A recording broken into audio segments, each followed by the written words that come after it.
Bueno, estamos ahora en nuestra siguiente sesión de este taller virtual de poesía, taller de poesía en línea.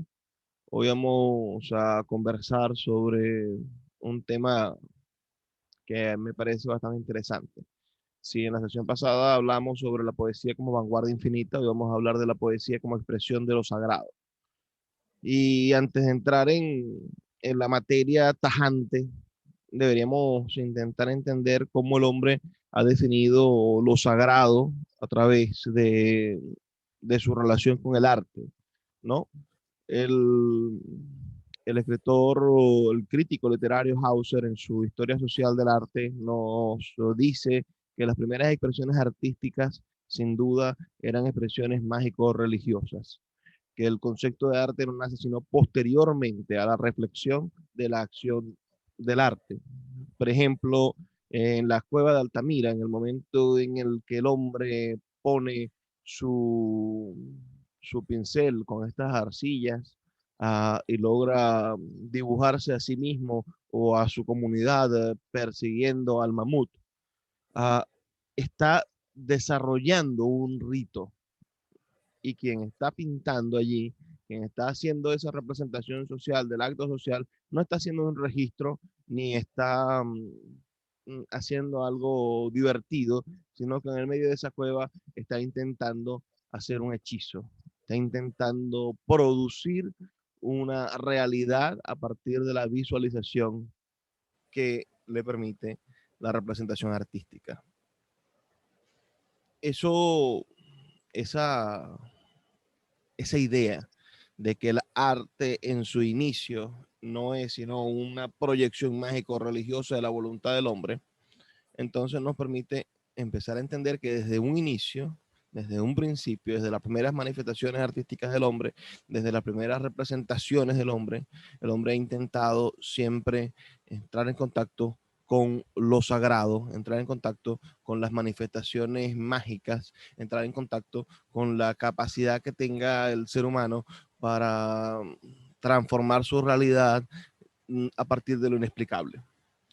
Entonces, no es incoherente que en la historia del arte en general y sobre todo de la poesía, como les digo, una de las manifestaciones artísticas de mayor vanguardia y de mayor acción de cambio en, en toda la historia, bueno, exista la oración, exista el poema religioso, exista el poema devocional, exista el interés de hacer de la poesía un mecanismo mágico de expresión. Es decir, si yo logro combinar las palabras exactas, si yo logro hacer una actividad uh, espiritual, una actividad cabalística, que le dé sentido a la poesía, que le dé sentido al arte y a lo exterior, yo podré estar a través de la palabra construyendo realidades y generando, gracias a la magia, gracias al encuentro con lo mágico, con lo místico, con la conexión universal, como queramos llamarlo, podremos estar generando una realidad completamente diferente y podremos estar haciendo, sin duda, un encuentro con lo que vamos a considerar sagrado. Entonces, vamos a pensar que si siempre hemos estado conectados con lo sagrado, también siempre hemos utilizado la palabra, la expresión poética, la expresión literaria para definir lo que es lo sagrado. Es decir, ha sido nuestra primera capacidad de fijación de ideas. Entonces, en Grecia, cuando leemos la primera obra literaria, que, que es la Ilíada, nos encontramos con que es una expresión, sin duda, que intenta definir la relación trágica, en todo caso, entre dioses y humanos. Son los dioses los que se pelean y esta pelea de los dioses produce o inspira a que París secuestre a, a la bella Helena y se produzca la guerra de Troya. Es sin duda un problema entre los dioses, lo que produce la muerte de miles y miles de hombres en una guerra fratricida entre pueblos griegos. Entonces, es la manera de justificarse también la pelea entre las colonias griegas. Recordemos que Grecia es un país, era un país súper, eh, digamos, un país conformado por ciudades-estados autónomas, hermanados por una lengua, y que tenían conexiones de 50, de 60, de 100 años de familias que se separaron para crear colonias, y de repente se vieron inmiscuidos en una guerra como la del Peloponeso, en una guerra en la cual lo que había era una guerra fratricida, porque eran pueblos hermanos, pueblos de culturas, de una cultura similar, que se enfrentaban a muerte por el desarrollo de las rutas comerciales y por beneficios que bien pudieron haberse puesto de acuerdo con una constitución o con un esquema legal. Pero, pero bueno, eran los dioses, según su justificación, aquellos que enconaban la relación entre ellos, y por eso, aún siendo hermanos, se peleaban. El, la idea de lo sagrado, y ahora quizá tengamos una idea diferente de lo que es sagrado o no. La idea de lo sagrado es sin duda un, un esquema que nace en el momento en el cual somos capaces de crear espacios destinados a lo divino. Entonces, el, el, el templo de Zeus se convierte en un espacio sagrado. Los templos para los dioses se convierten sin duda en espacios sagrados, en espacios en los cuales los dioses habitan. Entonces, lo sagrado será aquello que tiene una conexión directa con Dios.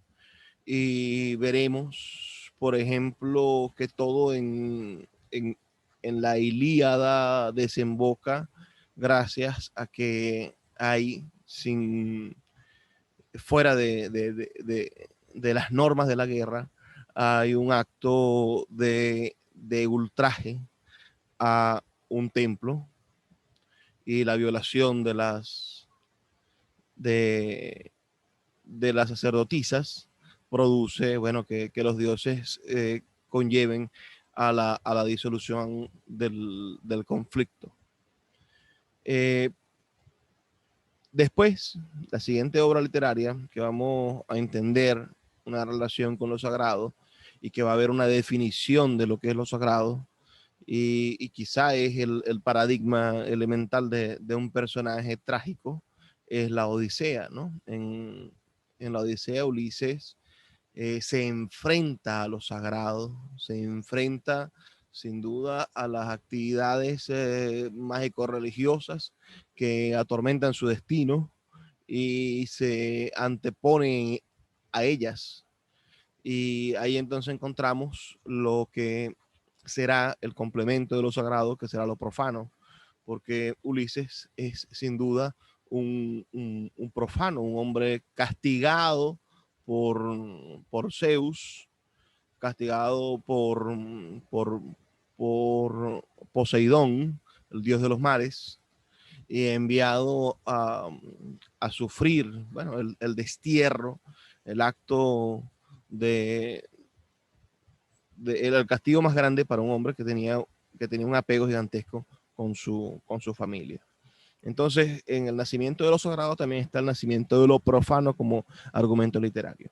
Las primeras definiciones sobre el qué son los géneros literarios se manifiestan en un libro que se llama La Poética, y es uno de los pocos libros completos que se conservan de Aristóteles. Uh, la poética de Aristóteles es sin duda el documento más antiguo sobre la reflexión de crítica literaria. Se plantea también que hay una poética perdida, una segunda parte. Bueno, pero de Aristóteles se perdió muchísimos libros. Estamos hablando de que era un hombre que posiblemente haya escrito centenares de libros y se conservan muy pocos, se conservan muy pocos. La ética, la poética, la política, algunas cosas se conservan completas, otras solamente con fragmentos. La destrucción de libros y de bibliotecas como la Alejandría y otro montón de bibliotecas que fueron destruidas a lo largo de la historia. Bueno, se dice que acabaron con los libros de Aristóteles. El incendio del Escorial en los años 1700 también terminó con algunos textos que solamente estaban allí.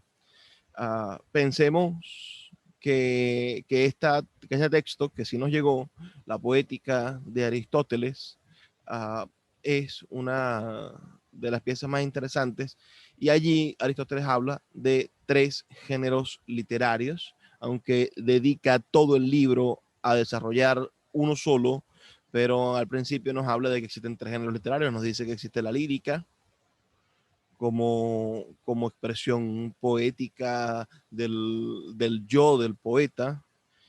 Nos dice que existe la épica, que es la que él desarrolla, uh, y en esa estructura de los poemas, de esos poemas épicos, entonces encontramos el desarrollo de su libro, donde él habla de las condiciones de la tragedia, de las condiciones de la comedia, y nos habla bueno, nos introduce en el mundo tragicómico, ¿no? En la posibilidad de que existan combinaciones. Uh, pero fundamentalmente nos habla de la tragedia y la comedia. Estudiando al teatro como expresión literaria, lo hace también como una manera de entender lo que es la poesía, porque es que todo en ese momento no había una división clara como existe ahora en lo que es la narrativa, en lo que es la poesía, en lo que es la dramaturgia y el ensayo. Todo era una expresión poética, todo era una expresión literaria resumido en lo poético. Y existe un tercer género literario que nos habla Aristóteles, que son los poemas yámbicos. Estos son poemas religiosos, poemas en los cuales se alaban a los dioses, poemas para agradar a los dioses.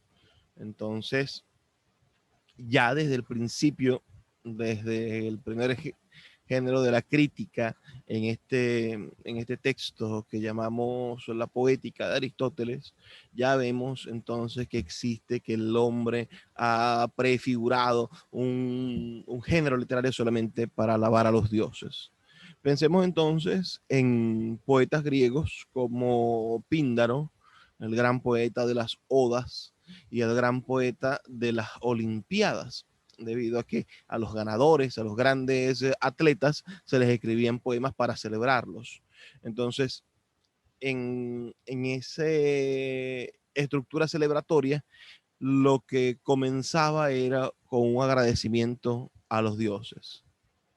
Ahora, el género yámbico, ese género literario que, que no es tan popular quizá como el épico, que no es tan popular como leer una historia en la cual inmiscuirse y pasar las noches escuchándola de un juglar, sin duda está estrechamente relacionada al mundo del oculto, no solamente de lo oculto, sino de la cultura. Son los sacerdotes quienes tienen la capacidad entonces de guardar, de conservar, de preservar, de escribir y de mantener en el espacio de lo sagrado, es decir, en el espacio del contacto con los dioses, estos poemas y estas manifestaciones divinas.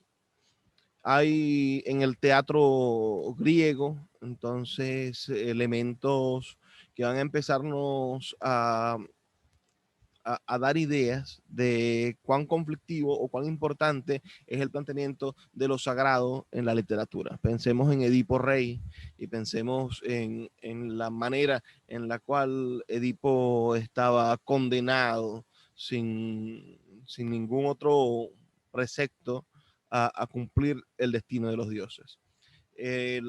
Aristóteles mm, nos plantea, nos plantea eso, nos dice que la tragedia está reglamentada o tiene como principio el hecho de que los hombres son víctimas de los dioses, de los designios de los dioses.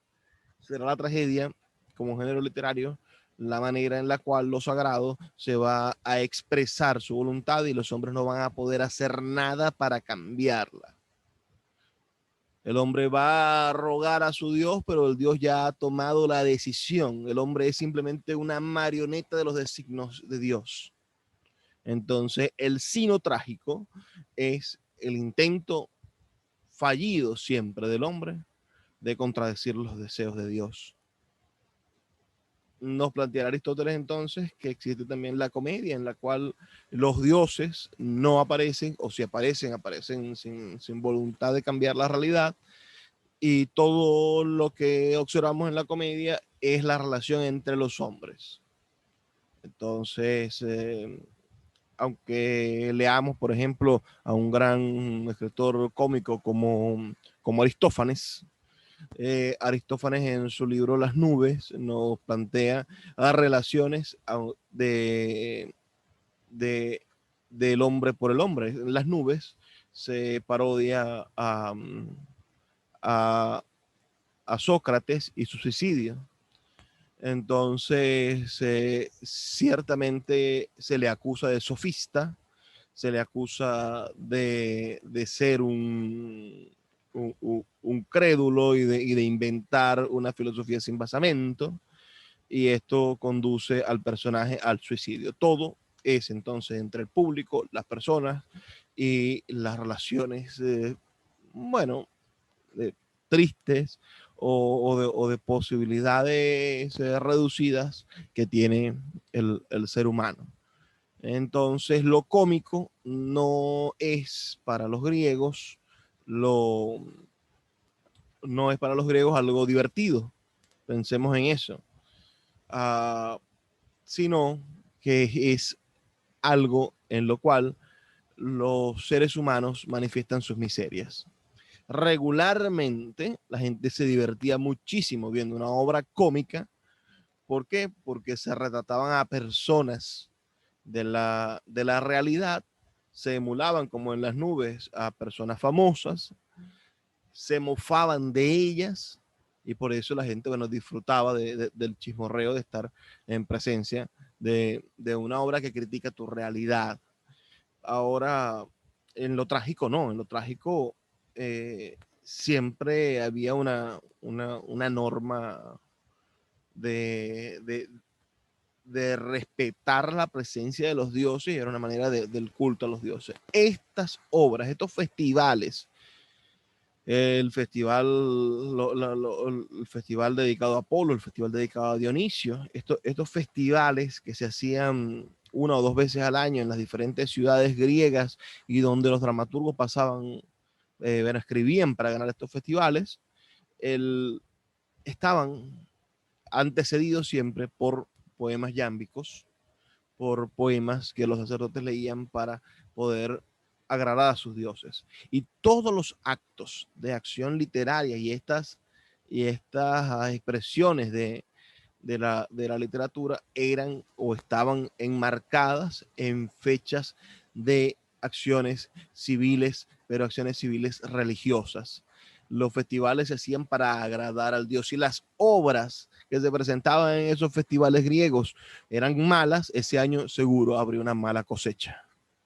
Entonces se le achacaba a la pobreza de los escritores, de los actores, se le achacaba la culpa, bueno, de que no hubo buena pesca, de que no hubo buena cosecha o de que hubo una plaga. Todo esto por culpa de esos malos actores, esos malos escritores que este año no se esforzaron en hacer la mejor obra. Uh, si pensamos en lo sagrado y pensamos en lo profano como, como dos estructuras de pensamiento diferentes o como elementos opuestos, perdemos la capacidad de darnos cuenta de que dentro de lo profano, dentro de la burla de lo mágico religioso, dentro de la ofensa, dentro de la intención de pactar con el enemigo, de ser pecador, dentro de esa descripción de esas cosas, también está contenido un mensaje de lo sagrado.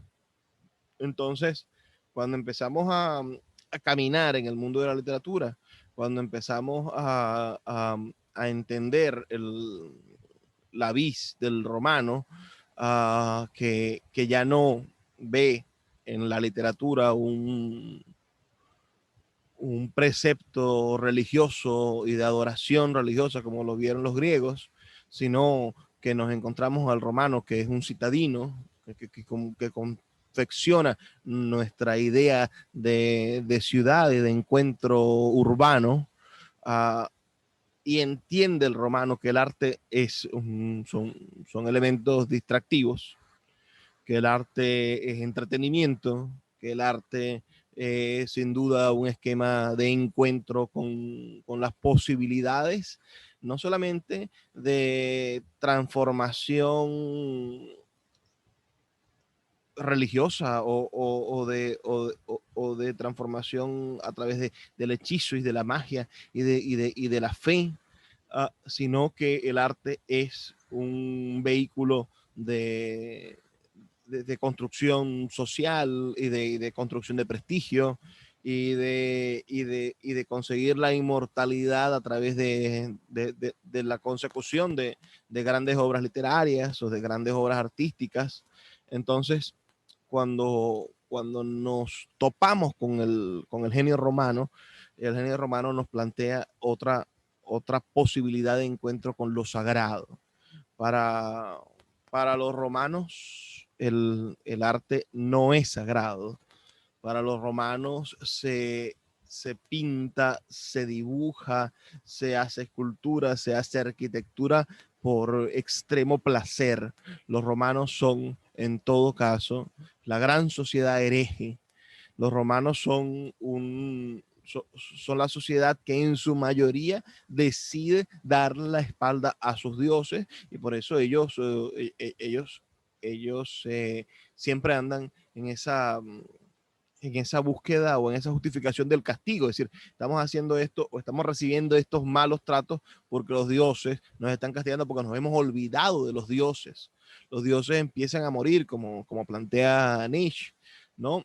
Los dioses empiezan a morir en Roma porque, porque el hombre empieza a tener más confianza en sí mismo.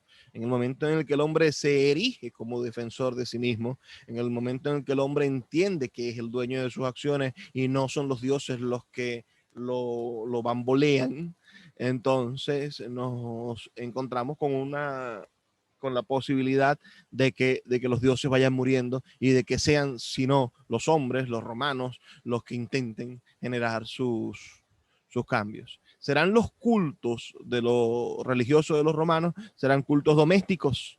Entonces, en cada una de las casas nos encontraremos con pequeños altares, con pequeños sacrificios a algunos dioses.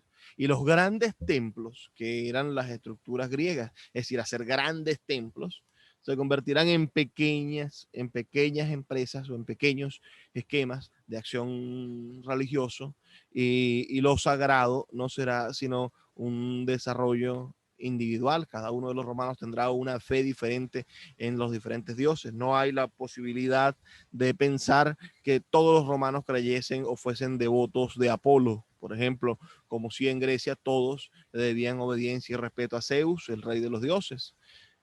El, el romano promedio podía elegir qué dios. Uno de los dioses más cultivados, sin duda, fue la diosa Diana, una de las diosas más queridas, sin duda fue la, la diosa, perdón, el dios Apolo, el dios del sol, ¿no? Y el dios Marte, el dios de la guerra. Nos vamos a encontrar con esas manifestaciones dependiendo cada uno de los oficios. Ahora, no habían grandes rituales o los romanos no echaban la culpa a los dioses de las cosas que le sucedían a ellos. Ellos sabían que ellos eran responsables de su accionar. Y esto le da a la literatura, una libertad de expresarse ya desde el mundo de lo profano, hacia la búsqueda de lo sagrado. Entonces, como lo sagrado ha desaparecido de la cotidianidad y ya nosotros no somos el puente con lo sagrado y ya no estamos obligados socialmente a debernos a lo sagrado, entonces su ausencia hace que los personajes de la literatura romana sean siempre aquellos que buscan lo sagrado. Pensemos en un personaje como, como Eneas, el personaje principal de la Eneida, que, que es una especie de Odiseo atormentado. Y es atormentado porque él está en una búsqueda de la bendición de Dios, de los dioses. Está en una búsqueda de la construcción de su propio periplo religioso, de su propio encuentro con los dioses, de su propia manifestación divina, de entender y concretar lo que es la manifestación divina, gracias a las posibilidades que les da lo mágico religioso. Existe lo mágico religioso en la Eneida, pero eh, está en la búsqueda de Eneas. Eneas está buscando esa manifestación. En cambio, Odiseo intenta huir del designio de Dios. Es decir, el Dios de los griegos está presente en la obra y es quien decide los castigos y es quien juega con la vida de los humanos. En cambio, en los romanos siempre está buscándose a Dios. Roma se ve permeada por una religión completamente diferente, que ustedes y yo conocemos bastante, que es las religiones de origen judaico, la manifestación de lo judío y de lo que después será lo cristiano en esa Roma, y perdón, la concepción de lo cristiano y de lo judío y del Dios judío es completamente diferente al Dios romano. Es decir, nuestros antepasados culturales, religiosos, los judíos, tenían un templo sagrado donde Dios habitaba.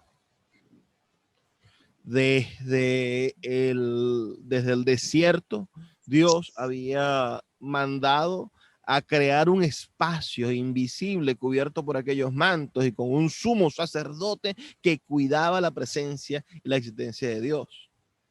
O pensemos en la idea del arca.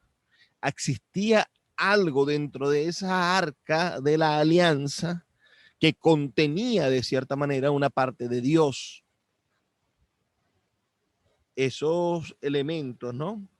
De que Dios es inmaterial, no puedes definirlo, no tiene forma, pero a pesar de que no tenga forma, está presente y hay un espacio en tu cultura donde Él se encuentra que es altamente sagrado.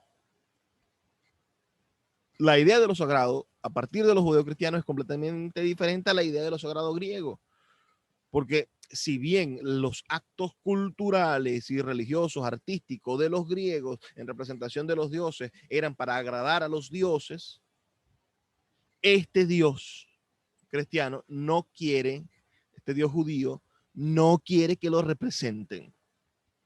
No quiere que exista la idolatría. No puedes hacer arte para representarlo. Representar a Dios es herético. Esto va entonces, en el momento en el que los romanos y los cristianos se unen, va entonces a entrar en conflicto, porque los romanos son profanos y los cristianos que vienen de la cultura judía son extremadamente cuidadosos con la esencia sagrada de su Dios. Al mezclarse estas dos culturas, entonces nace el concepto de lo que será el arte sagrado.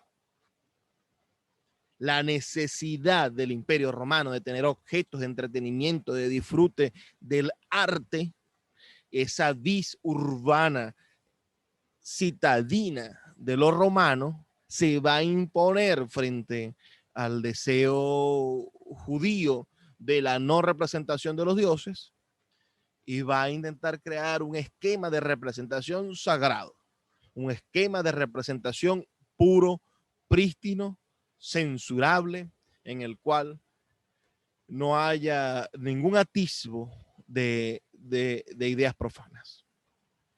Serán entonces los romanos bizantinos, serán entonces los cristianos de la expansión goda, serán entonces los visigodos cristianos, serán entonces los primeros protoimperios, será Carlomagno, serán esos creadores de, de mitad de la Edad Media, los que empezarán a generar este arte sagrado, este arte donde la figura principal del arte va a ser Dios. Y el arte va a ser un vehículo de lo sagrado, no pintar a Dios, escribir algo que no tenga que ver con Dios, entonces va a ser sospechoso. Porque el cristiano de la Edad Media, que reinventa un poco el arte, dedica su vida por completo a Dios y necesita, exige, obliga a que todas las acciones de la vida humana tengan que ver con Dios. Todo esto, sin duda, es en ese occidente romanizado, expandido, en guerra constante, en ese occidente de las cruzadas, en ese occidente de la ignorancia, en ese occidente feudal y esclavizado, en ese occidente en el cual se gestan todas las injusticias habidas y por haber, y en ese occidente en el cual encontramos el desarrollo de un arte profano subrepticio. El arte profano entonces intenta disfrazarse de arte sagrado para poder funcionar. Leemos entonces obras como Los Milagros de Nuestra Señora de Gonzalo de Berceo, en los cuales sin duda hay fragmentos donde tú dices, esto no es religioso, esto atenta contra lo sagrado, esta ironía de Gonzalo de Berceo con su cuadernavía atenta contra lo sagrado. Leemos, por ejemplo, en obras como, pensemos en obras de la acción literaria, como el Cantar del Mio Cid. El Cid campeador es un creyente fervoroso. Cree profundamente en Dios. Está el libro hablando sobre otra cosa, pero en cada una de las expresiones del Cid, el Cid alaba a Dios. Entonces, se utilizan estos recursos para proteger a la obra de arte de la censura religiosa. Me gustaría destacar entre el arte profano escondido dentro del arte sagrado a un texto genial de los años 1200 llamado El Libro del Buen Amor del arcipreste de Hita. En ese entonces, el Papa decidió que los sacerdotes no podían casarse e impuso el celibato. Esto no existía antes del siglo XII. Al generarse este mandamiento, esta obligación, que lo que hacía era proteger los intereses de la iglesia, porque bueno, un sacerdote se formaba, tenía su familia y tenía una iglesia, y al morir el sacerdote, la familia quería heredar la iglesia. Entonces, la iglesia, para protegerse, disuelve la capacidad de aquellos que sean religiosos de tener matrimonios y así no hay posibilidad de heredar. Pero hay un hombre, el arcipreste de Hita, que era un religioso muy enamorado, que a pesar de la prohibición del Papa de que los religiosos se casaran y tuvieran relaciones y la obligación de tener el voto de celibato, él siguió enamorado y fue atrapado y juzgado por enamorado, por enamoradizo. Y mientras esperaba su condena, que finalmente fue una condena mortal, lo mataron por estar enamorado, escribió un libro con, con muy buena vis, con muy talentoso, llamado El Libro del Buen Amor, donde desde Grecia hasta la actualidad, hasta su actualidad, bueno, él describía las delicias, placeres y fundamentos del amor, el por qué debíamos dedicarnos al amor y por qué era justo que cualquier persona, así fuese religioso, bueno, tuviera derecho a amar. Ese libro, sin duda, juega con lo profano y con lo sagrado.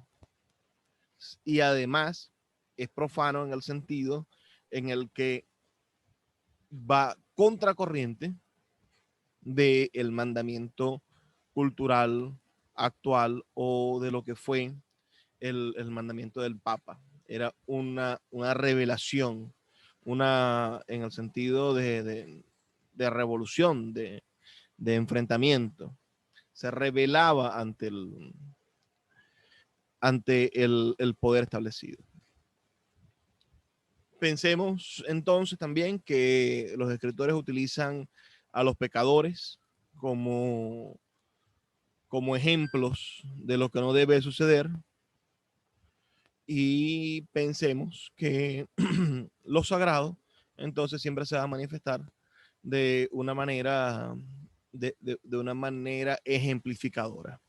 Así pudo en Italia Dante generar su libro El Infierno, esa divina comedia, en la cual, bueno, lo que hizo fue expresar uh, una idea del infierno que no existía, que no existía hasta el momento en el que él lo creó, pero siempre ejemplificando las bondades. Si uno lee la idea de Dios y la idea de lo bondadoso, de lo bueno, siempre es en el narrador, que en este caso no es un narrador, sino un poeta, una especie de yo poético. El yo poético, el narrador, siempre pondera el bien ante el mal. Te muestra el mal, y uno se goza en la manera en la que está narrado, en la que está expresado poéticamente el mal, pero siempre ponderando el bien, siempre mostrando debe ser el camino que indica la fe.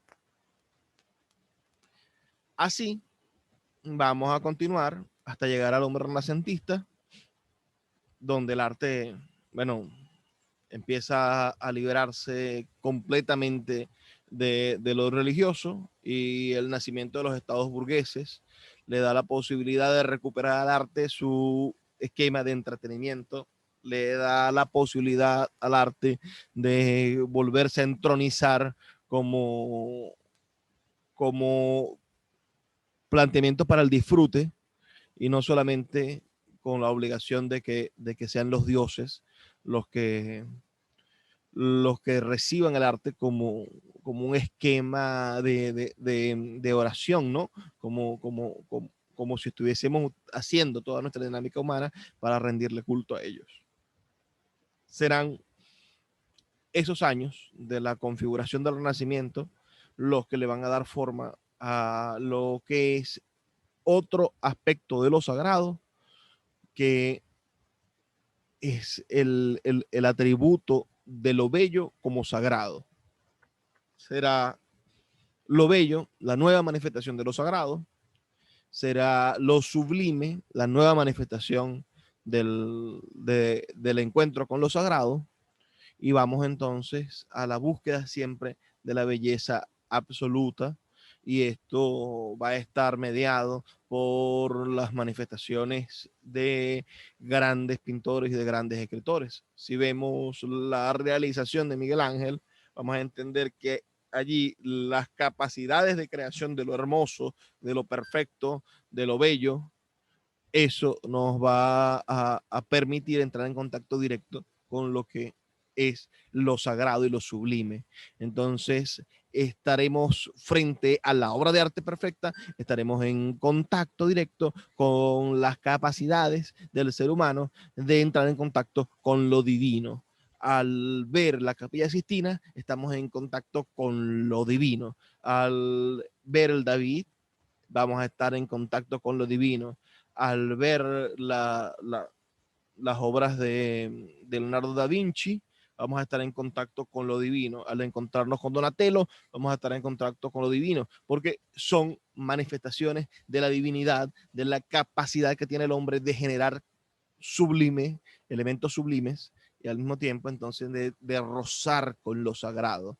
Porque el hombre, para el hombre renacentista es un ser inspirado por Dios. Ya Dios no lo persigue y lo castiga como pecador, sino que Dios lo inspira. Dios es el artífice del renacimiento, y es el renacimiento esa capacidad que va a tener el hombre de poderse redescubrir como un ángel caído, como un ser superior a la naturaleza, supranatural, que ayuda a la naturaleza a ser mejor gracias a su intelecto y a sus capacidades de transformación de lo real. Si nos acercamos a lo contemporáneo, vamos a entender que hay parteaguas en el pensamiento. Pensemos en Nietzsche, ¿no? Que rompe la relación del hombre y Dios con su pensamiento y dice, bueno, el hombre siempre ha estado solo. El hombre cree que ha estado acompañado, pero el hombre siempre ha estado solo. El hombre todo lo que ha hecho, lo ha hecho inventándose una excusa que llamamos Dios, o que llamamos creencia, o que llamamos civilización. Y esta invención no es sino la sombra de su propio ego y de su propia soledad. Entonces, al llegar a esos hitos del arte, al llegar al existencialismo de Kierkegaard, al llegar al pensamiento romántico que nos habla, recordemos la sesión anterior, sobre la libertad, a lo sagrado, que ya venía desfigurándose en el Renacimiento hacia el hombre como portador de la llama de Dios, como ese hombre hecho a imagen y semejanza de Dios. Lo sagrado va entonces a transportarse exclusivamente a nuestras capacidades de ser profanos. El hombre es lo más parecido a ser un hijo de Prometeo. El hombre tiene el fuego sagrado robado a los dioses, y ya los dioses no tienen poder porque nosotros tenemos ese fuego. En el siglo XVIII, la Revolución Francesa, las independencias, el nacimiento de la Revolución Industrial y el desarrollo absoluto de la sociedad burguesa y el nacimiento del socialismo le va a dar al hombre la potestad de tener una sociedad profana.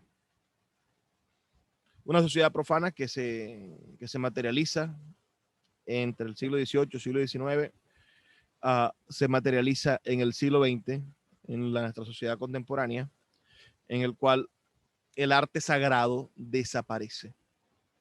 Ya no existe en el siglo XIX y siglo XX, no existe el arte sagrado. El arte sagrado, que fue una institución desde el año 1200, desaparece como sentido.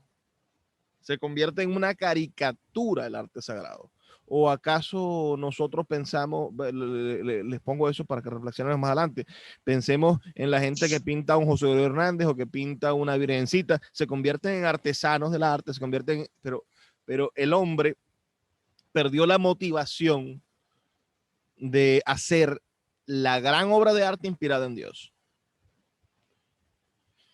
Lo más parecido a esto y lo más parecido al encuentro con lo sagrado va a ser la capacidad que tengamos nosotros para entender la orfandad del hombre, que ha sido el gran problema literario del siglo XX.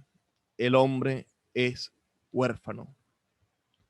El hombre inventó a su Dios y este Dios lo ha dejado huérfano en el siglo XX. ¿Qué, qué ha hecho la poesía en todo este periplo desde el hombre de la cueva que prefigura la casa exitosa en la pared y cree que está haciendo un hechizo para conseguir mañana vencer al mamut, hasta el hombre del siglo XX que no tiene Dios, que no tiene relación con Dios y que el arte de este hombre no está motivado de ninguna manera con la relación divina? ¿Qué ha pasado con la poesía en este? La poesía se ha convertido en un vehículo de santificación propio. Entonces, la poesía ha creado espacios para producir, para producirse a sí misma como un espacio sagrado, como un punto de encuentro de las palabras más nobles, más inspiradas.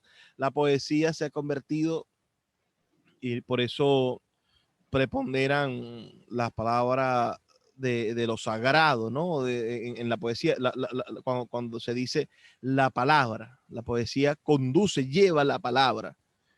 Ya no es la palabra de Dios, sino que es una palabra sin duda dotada de un espacio de acción de lo sublime, un espacio de acción que tiene un aura de sagrado, aunque no se encuentre con, con Dios, aunque no sea una expresión propia de lo que va a ser Dios.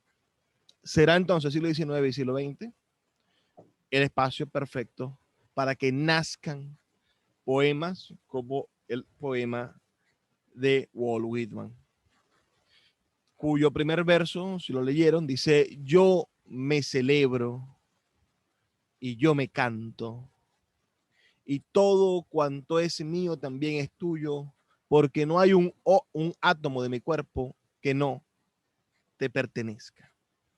Entonces la poesía crea una nueva religiosidad. La poesía es el nuevo espacio donde el hombre tiene fe en sí mismo. La poesía es el nuevo espacio donde el hombre se define, se alaba y se traiciona. Porque donde existe un espacio sagrado también va a existir un espacio profano. El, el poema Canto a mí mismo de Walt Whitman es sin duda el manifiesto más claro o digamos lo más parecido a un evangelio del hombre contemporáneo. Dice en otro fragmento, una parte que me gusta, dice: soy el poeta de la mujer, no menos que el poeta del hombre. Y digo que es tan grande ser mujer como ser hombre. Esto lo dice un hombre en el siglo XIX. Y digo que nada es mayor que ser la madre de los hombres. Entono el canto de exaltación o de soberbia. Ya estamos hartos de plegarias y de sablanderías. Muestro que el tamaño no es más que crecimiento. Has dejado atrás a los otros. Eres el presidente. es una bagatela. Cada uno de los otros te alcanzará y seguirá adelante. Soy el que camina con la tierra y creciente noche. Llamo a la tierra y al mar que abraza la noche. Abrázame, noche de senos desnudos. Abrázame, noche magnética y fecunda. Noche de los vientos del sur. Noche de las estrellas grandes y escasas. Noche serena que me llama, loca y desnuda. Noche de estío. Está presente entonces el canto de celebración religiosa a lo mágico, a lo mítico, a lo imposible, se realiza en el poema, ya que el poema tiene la capacidad de generar imágenes increíbles, irrealizables, que solamente existen gracias a la realidad poética. Entonces, aquel hombre que dibujaba el mamut está muy relacionado con el hombre que se define a sí mismo en el poema. Podemos y deseamos ser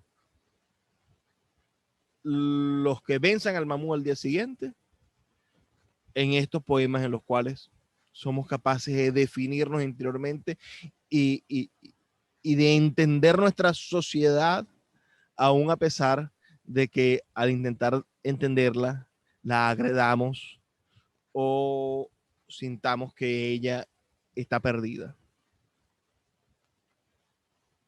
La poesía es el último espacio de lo sagrado. La poesía es el último escollo en el cual tenemos la capacidad de descubrirnos como somos y de entrar en contacto con ese fuego creador que nos entregó un Prometeo, o de entender de qué manera hemos quedado huérfanos de ese Dios paternal, poderoso, intransferible, agresivo, controlador, dominador, posesivo, que durante siglos existió de diferentes maneras. Ahora, todo esto que les he dicho es puramente occidental. La relación con Dios y lo sagrado del oriental es completamente diferente. Los hindús van a tener una relación con lo sagrado estrechamente relacionada con la literatura, pero va a ser diferente. ¿Por qué? Porque la literatura va a ser para los hindúes, el Bhagavad Gita, por ejemplo, los libros, los poemas védicos, los versos del antiguo Canadá, el encuentro de estos poetas que son casi que trovadores, va a ser completamente diferente. La gente se va a sentar en India y en China a escuchar al juglar, a aquel que va cantando de pueblo en pueblo, pero no a escucharlo contar una historia como lo hará el latino, como lo hará el visigodo, como lo hará la farándula de los gitanos, a contar, vamos a entretenernos. No, aquel peregrino de pueblo en pueblo, de los hindú y de los chinos, va a ir pueblo en pueblo llevando poemas religiosos. Va a ir contando las hazañas de sus dioses. Los dioses chinos, los dioses hindúes, son dioses que se diferencian del dios cristiano en el sentido en el que son dioses cercanos. Se diferencian del dios romano y el dios griego, en que los designios de estos dioses son en interés de los humanos. Estos son dioses que se deben a los humanos y no viceversa, no los humanos a ellos. Quizá el cristianismo, con la idea del perdón, de que Dios viene, el Hijo de Dios viene y se sacrifica por nosotros y tal, se parece más a la idea hindú de los dioses cuyos favoritos en el mundo son los seres humanos. Los dioses cuidan de los seres humanos en el mundo hindú. Los dioses chinos cuidan de los seres humanos y les dan herramientas de superación, les dan herramientas para conseguir la iluminación, para que sean partes del todo espiritual. Los dioses, los japoneses van a encontrar en el equilibrio de la naturaleza el equilibrio personal. Entonces, lo sagrado para ellos, por ejemplo, va a estar mediado, un ejemplo básico, va a estar mediado por lo sucio, por lo tosco. Si para nosotros los templos griegos deben estar hechos de la piedra más limpia y lustrosa, del mejor mármol, y nuestras iglesias están bordadas en oro y el Santísimo Sacramento es una pieza de oro, para los japoneses un templo debe ser de madera.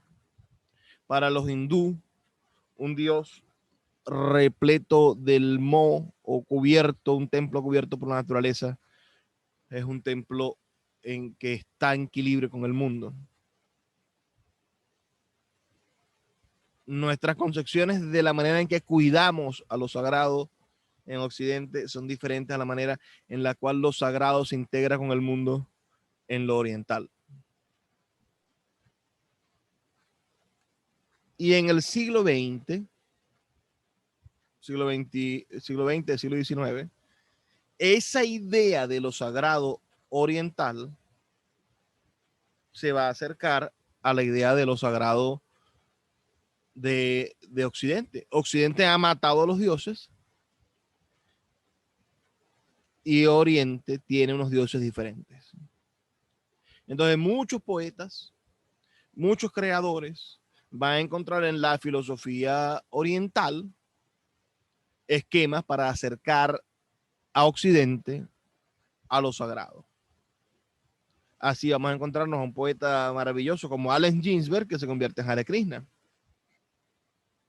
Así vamos a encontrar poetas y creadores, narradores, que van a metaforizar occidentalmente las ideas del dios panteísta japonés, las ideas del sacrificio o las travesías de algunos héroes chinos e hindúes, y nos vamos a encontrar con representaciones de lo natural o del equilibrio de las cosas que son muy orientales. Es decir, en Oriente los dioses mantienen el equilibrio de las cosas en equilibrio. En Occidente, el equilibrio depende de la conducta de los seres humanos. Dios puede romper el equilibrio para castigarte. Si te portas mal, te envía una tormenta. Si no haces las oraciones como debe ser, bueno, va a haber una plaga. Tú vas a ser el responsable si no cumples. En cambio, en Oriente no. El Dios lo único que decía es que el equilibrio nunca se rompa. Poco importa si el ser humano quiere romperlo. Si el Dios mantiene el equilibrio. Recuerda también que estas divisiones Oriente-Occidente son muy superficiales en el sentido en el que las culturas orientales son muy variadas. Hay 20 o 30 culturas. Quizás nosotros en lo que llamamos Occidente seamos más fáciles de cohesionar o de entender por la totalidad del cristianismo, ¿no? Pero los musulmanes son bastante occidentales comparado con la cultura oriental propiamente. Entonces, no hemos hablado, por ejemplo, de lo sagrado para los musulmanes, que sería otro esquema completamente diferente. Allí existe en el siglo XXI, bueno, la presencia de lo, de lo sagrado impuesto todavía a fuego y sangre. Ellos permanecen todavía en la Edad Media. donde hay un Dios totalizador, un Dios al cual se le debe obediencia. El cristianismo logró matar a su Dios, no así en el mundo musulmán. La poesía, como para cerrar esta idea, entonces, será el último vestigio en este siglo XXI del hombre en contacto con una divinidad, con algo sublime. Solo podremos encontrarnos con lo sublime a través de la elaboración profunda de un discurso poético y utilizando las palabras para crear nuevos elementos de realidades, sin duda todas expresadas a través de lo sublime. Y será entonces lo profano de la sociedad la que entrará en confrontación con la intención sagrada del poeta de generar productos o sucesos que reconecten al hombre con su interioridad espiritual.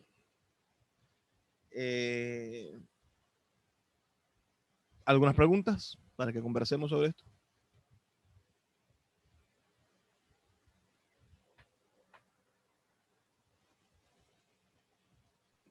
Bueno, yo por mi parte te lo juro que escuchando el taller, lo único que se me venía a la mente era la palabra alucinación,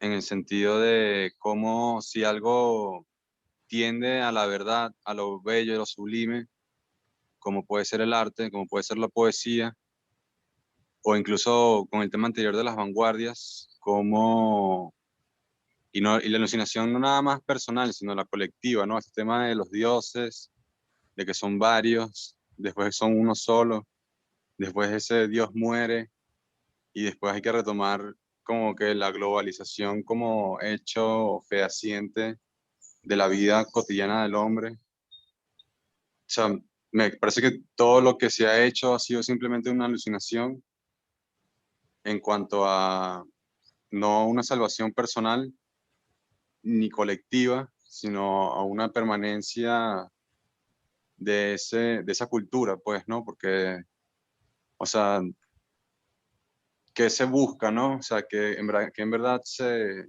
está persiguiendo con la vida humana. O sea, que el mantenimiento de los dioses, se está buscando el mantenimiento de la vida personal, se está buscando este, simplemente nada, no se está buscando nada.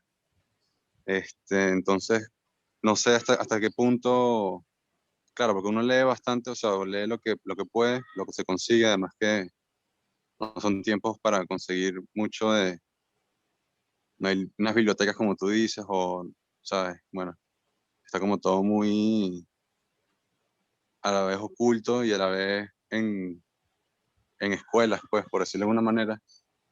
Este, entonces, lo que uno tiene, por lo menos este poema de Whitman, del canto a mí mismo, eso sí se convierte en un manifiesto, como tú dices, para cada quien persona que lo lea, en el sentido de que engloba como que varias facetas del hombre, pues él mismo tiene su propia faceta en el poema. Yo no los voy a narrar, pues, no sé, la ciudad, el cosmos, los sueños, después habla de la mujer, después habla de, no sé, las drogas, habla de X, miles de cosas, ¿no? Pero, bueno, nada, llegué como a esa última reflexión que sería hasta qué punto estamos en una dualidad de confesión y alucinación. O sea, en qué punto de verdad estamos confesando a Dios o a los dioses o a este equilibrio en nuestro arte y hasta qué punto estamos simplemente dando muestras de nuestra alucinación.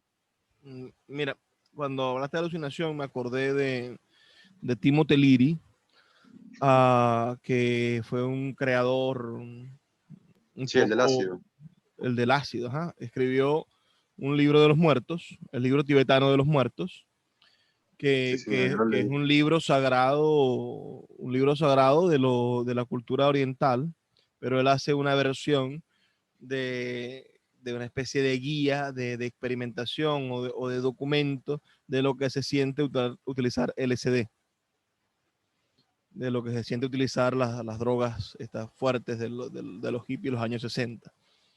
Entonces, la alucinación sí como algo sagrado, como una posibilidad de encontrarse con la divinidad perdida de Occidente. Y, y sí hay una confesión de lo que somos en la contemporaneidad y esa ausencia de Dios o esa búsqueda de lo sagrado en la literatura y en las expresiones de lo estético literario no son sino una confesión de parte de que siempre hemos estado solos.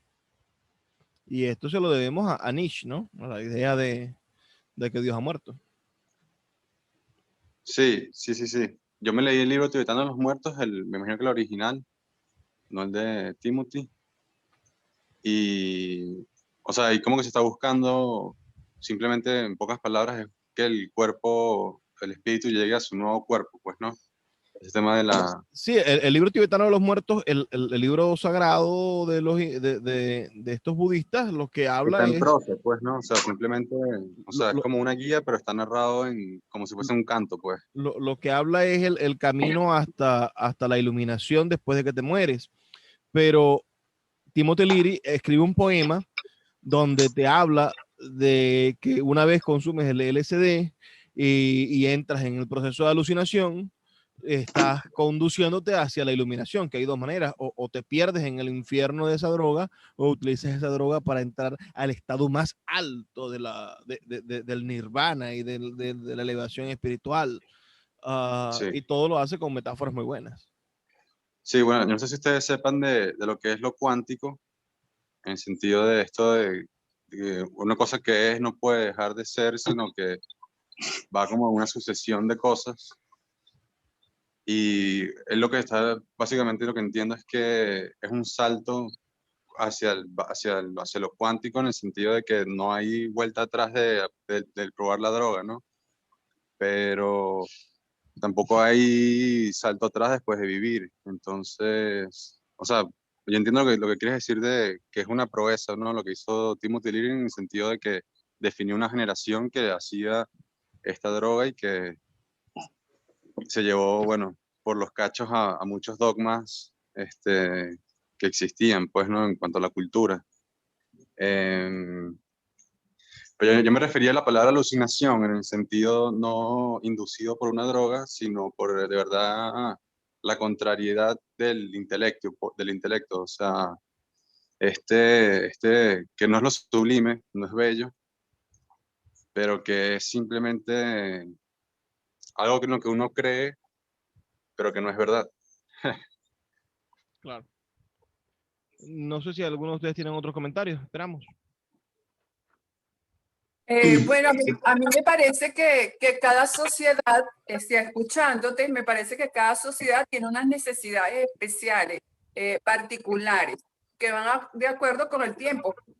Pero también entiendo que el hombre siempre va a tener sentimientos y siempre va a estar en esa búsqueda de creer en algo, aunque como tú dices, se pueda sentir solo, pero necesita o sea, tiene una necesidad de creer en algo diferente.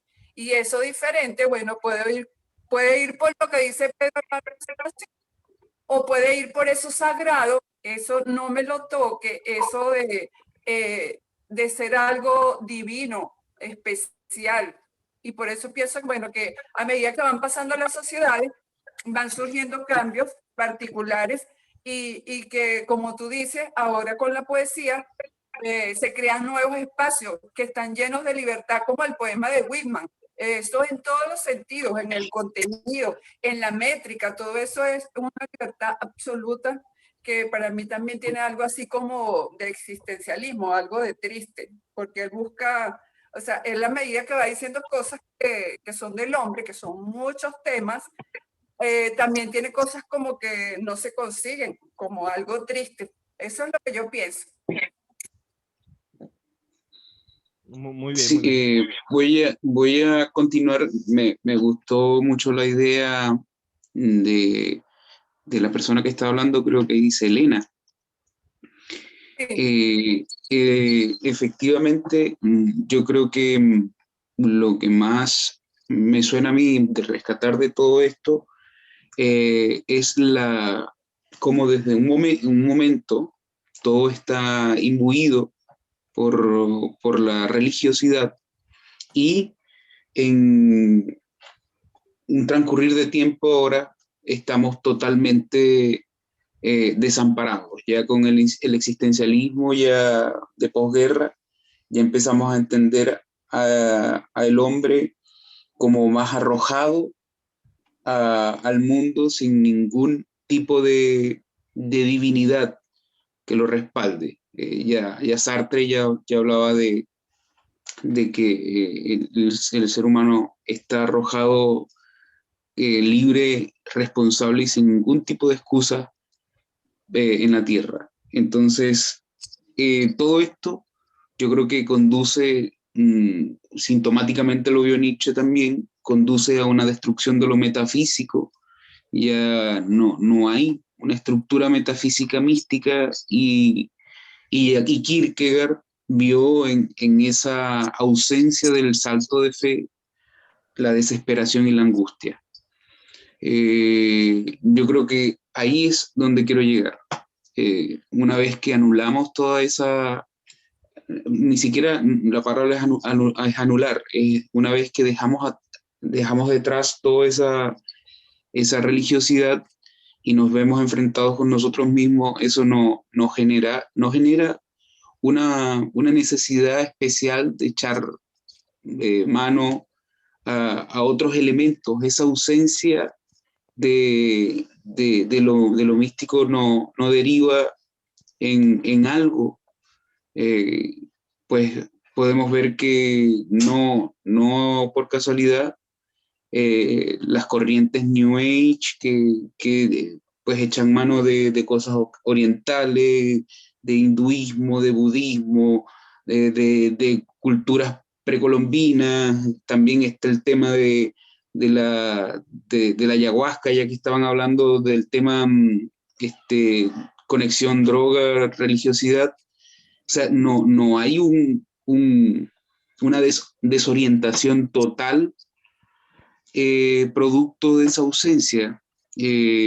Y la poesía no pasaría a ser una manifestación más de vertir ese gran potencial religioso que quizás, estoy hablando solamente cuestionando, esté en cada uno de nosotros. ¿Qué opinas tú, Luis? Bueno, creo que lo conversé en el momento en el que decía que el poeta contemporáneo es el mismo hombre de la cueva. Lo que pasa es que cambian nuestras necesidades. El, el poema es un espacio de realización y de aspiración realizatoria. El hombre que se escribe, que escribe, por ejemplo, un poema de amor, lo hace en el deseo de consumación de ese amor. Y, ¿Y qué puede haber de diferente entre ese hombre que quiere amar a una mujer y conquistarla con un poema a el hombre que hace 5.000 años estaba pintando con arcilla encima de la piedra de la cueva para poder al otro día Sí, vencer al mamut? en ese caso estamos totalmente claros. Más la pregunta era de ese abanico abierto de tantas opciones, porque también Comte, Augusto Comte, el creador de la filosofía positivista, terminó creando una razón que venía vestida de blanco, o sea, toda una situación religiosa endiosando a la ciencia.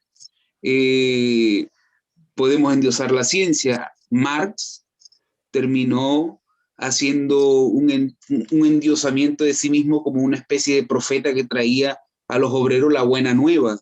Entonces, tenemos endiosamientos por todos lados y tenemos esa explosión de religiosidad que se vierte en cualquier fisura de la actividad humana, ¿no? A eso era lo que más me refería. Mira la poesía como espacio de realización de imposibles. Es decir, en la poesía, gracias a la realidad poética, somos capaces de expresar ideas que son materialmente imposibles, es decir, que son irrealizables. La metáfora nos permite construir imágenes cinéticas, nos permite construir imágenes auditivas que serían imposibles de desarrollar.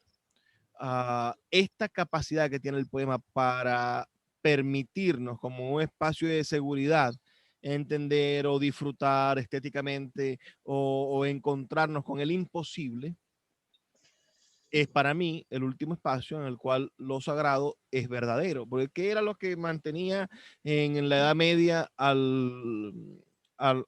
la religión como epítome? Bueno, que si te rebelabas a la religión te mataban, como al arcipreste de Ita. Entonces la verdad, la única verdad posible y admitida era que Dios existía y que Dios era el todopoderoso y que te debías a él. En el Renacimiento y etcétera, en la Revolución Industrial empieza eso a debilitarse, pero sigue la iglesia teniendo poder. En Grecia era lo mismo, es decir, no había manera de explicar las cosas que sucedían, aunque los filósofos hacían sus esfuerzos, pero en la búsqueda de entender el mundo, todo dependía de que los dioses estuviesen a favor del hombre, de tener el favor de los dioses. Los mismos romanos que empezaron a ser huérfanos, en el sentido en el que los dioses no dependían de su actividad, o su actividad no dependía de los dioses tan estrictamente, tenían al dios como estructura doméstica. Entonces, ahora que tenemos tantas opciones de creencia, yo creo que la poesía es el único espacio donde existe la verdad, porque tener tantas opciones, es decir, bueno, están los hinduistas, están los Hare Krishnas, están las corrientes New Age, está el catolicismo que sigue teniendo muchísima gente, están los evangélicos, están los pares de sufrir, están los del manto sagrado, están todos y todos dicen tener la verdad, pero unos con otros se desmienten, ¿no? En estos días vi un meme que decía, todas las religiones dicen que el resto de las religiones son falsas, todas tienen razón, ¿no? Todas tienen razón y que todas son falsas. Ah, no, pues es que los evangélicos son mentirosos, ¿no? Al final todos son unos mentirosos. Pero en cambio, dentro del poema, el poeta consigue que quien esté leyendo tenga una fe automática en que lo que se está diciendo es la verdad del poema. ¿Qué tanto, Luis, qué tanto tiene que ver, cambiando ya la palabra, a lo mejor no era alucinación, sino era recuerdo, en este tiempo de memoria que se crea en la persona, que obviamente es lo que se reproduce en el arte, porque no, digamos, no hay un arte 100% del presente, aunque se busque, ¿no? Se intente buscar como ese misterio que, que hay en el hecho de la palabra, en el hecho del verbo, que es básicamente como que el sustrato de todas las religiones, pues, ¿no? El tema de pasar de la nada a algo que tiene sentido.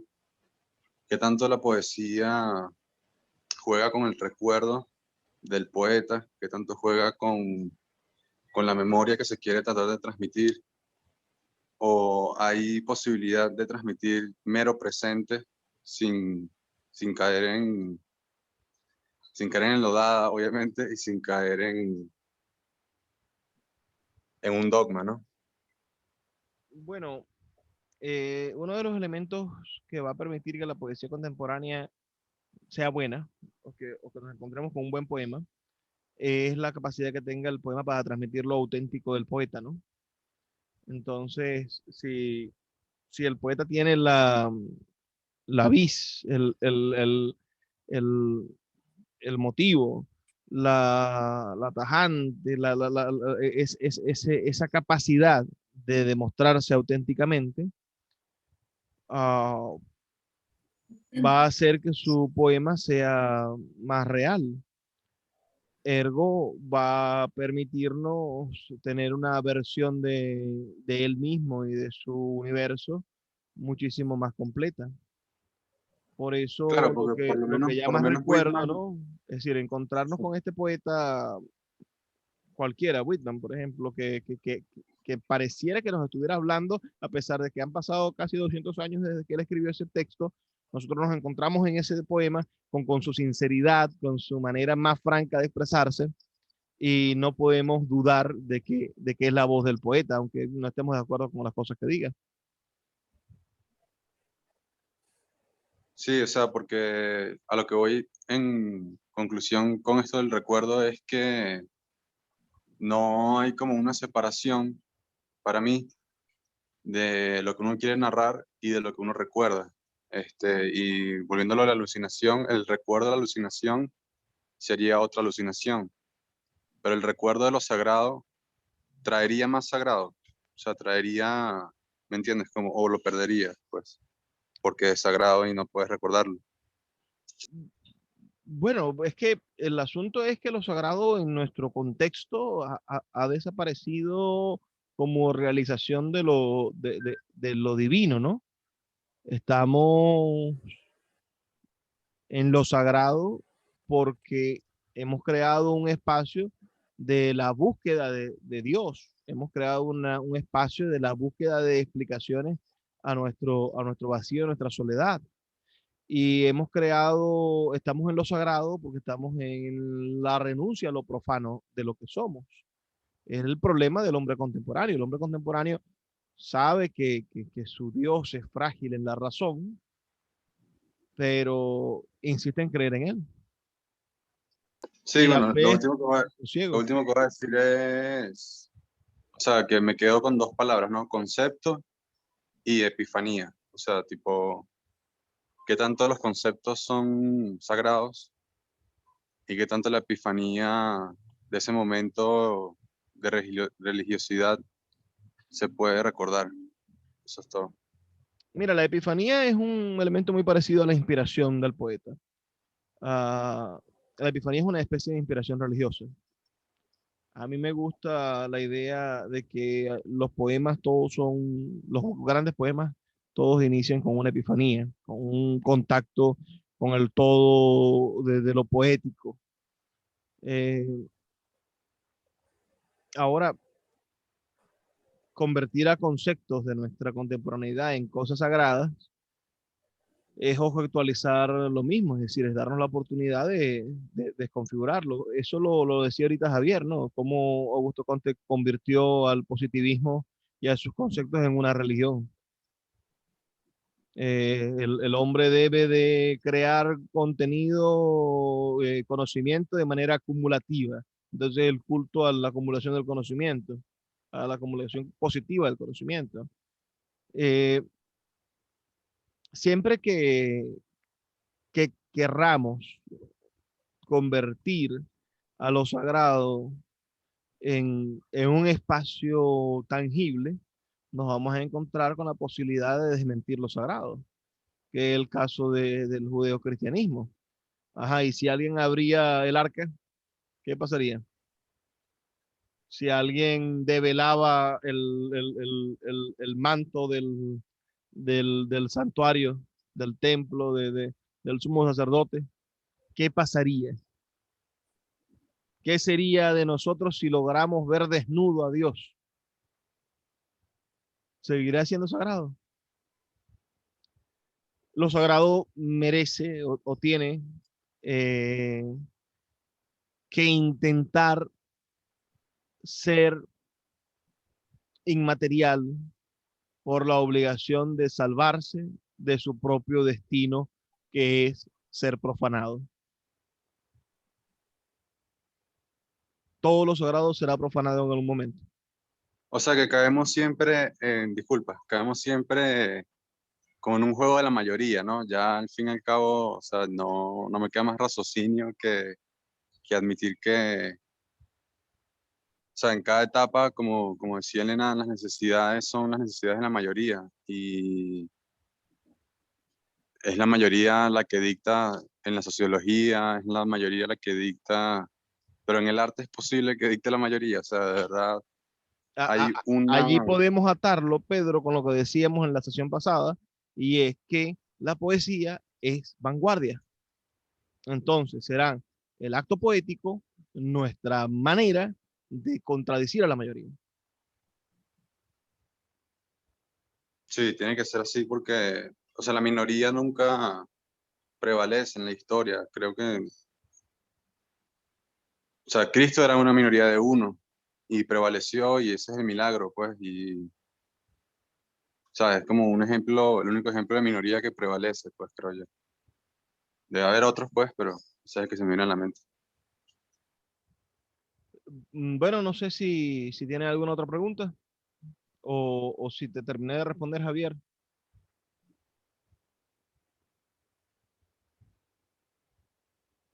Sí, Luis, perfectamente. No, está todo bastante claro y conforme. Bueno, vamos a buscar a un poeta argentino. Ahora vamos a intentar leer la poesía vertical de Roberto Juarros para la próxima sesión, donde vamos a estar hablando sobre experimentalidad y metáfora. En internet se consiguen varios poemas. Busquen unos 10 poemas. Son poemas cortos. Espero que les agrade la idea de la poesía vertical. Al igual que Walt Whitman, que escribió un solo libro que se llamaba Ojos de Hierba y le fue sumando poemas. Roberto Juarros publicó un solo libro y le fue sumando poemas, un libro llamado Poesía Vertical. Si alguien tiene otra duda, si no, damos por concluida la sesión.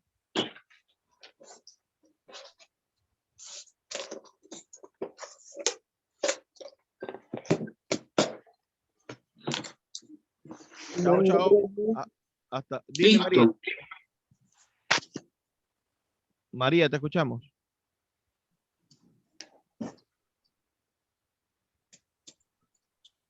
Bueno. Todo bien, profesor, todo bien, no participo.